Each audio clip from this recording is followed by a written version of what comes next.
এই জায়গাটা কি পরিমাণ যে মানে ভৌতিক অবস্থা। আসলে ভাই আমি আপনাদেরকে কোনো ভূতের ভয়ের কথা বলতেছি না, আমি বিশ্বাস করবেন আজকে বরাবর 1 বছর পর আমি এই রোডে আসছি, বরাবর 1 বছর পর। গত কোরবানের ঈদে আমরা আসছিলাম, তবে আজকে 1 বছর পর এই রোডে আসছি, তেমন একটা আশা হয় না বিদায়। এই রোডে আসার পর থেকে কি পরিমাণ ভয়ে বা আতঙ্ক নিয়ে রোডে ঢুকছি আপনাদেরকে বলে বুঝাতে পারবো না। প্রচুর পরিমাণে একটা থ্রিলিং একটা মনের মধ্যে জ্বলতেছে, মানে আপনাদেরকে বুঝাতে পারবো না। মেন ফ্যাক্টর হচ্ছে হাতি। এই রোডে সবচেয়ে ভয়ঙ্কর বিষয় হচ্ছে এখানকার হাতিগুলো। এখানে সাইনবোর্ডে দেখেন আপনি ভালো করে, এই যে এই সাইনবোর্ডগুলো ভালো করে দেখেন। যারা নতুন আসবেন তারা একটু খেয়াল রেখে আসবেন, এখানে লেখা পর্যন্ত দেওয়া যে এখানে সাবধানে চলুন, এখানে হাতি চলার পথ।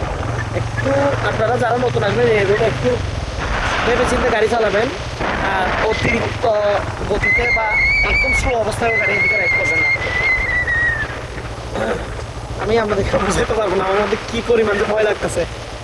আর ওইদিকে এখানে যদি একদম ঠিক দুপুরবেলা হয়, ঠিক দুপুরবেলা এখানে রোদের মধ্যে এখানে এই জায়গাটা অন্ধকার থাকে, কারণ এখানে গাছপালা বেশি, আর এখানে পশু পাখিদের আসলে এই জিনিসটা একদম ফেভারিট। আর এই রোডটা হচ্ছে হাতিদের জন্য হটস্পট। মানে কি পরিমাণ ভয় লাগতেছে আমি বিশ্বাস করবেন না। আমি আপনাদেরকে মোবাইলের মাধ্যমে ভিডিওর মাধ্যমে আপনাদেরকে বুঝাতে পারতেছি না জিনিসটা, আমার ফিলিংসটা। ডাইরেক্ট সরাসরি এই রোডে হাতি চলে আসে, কত জানতে গেছে আসলে।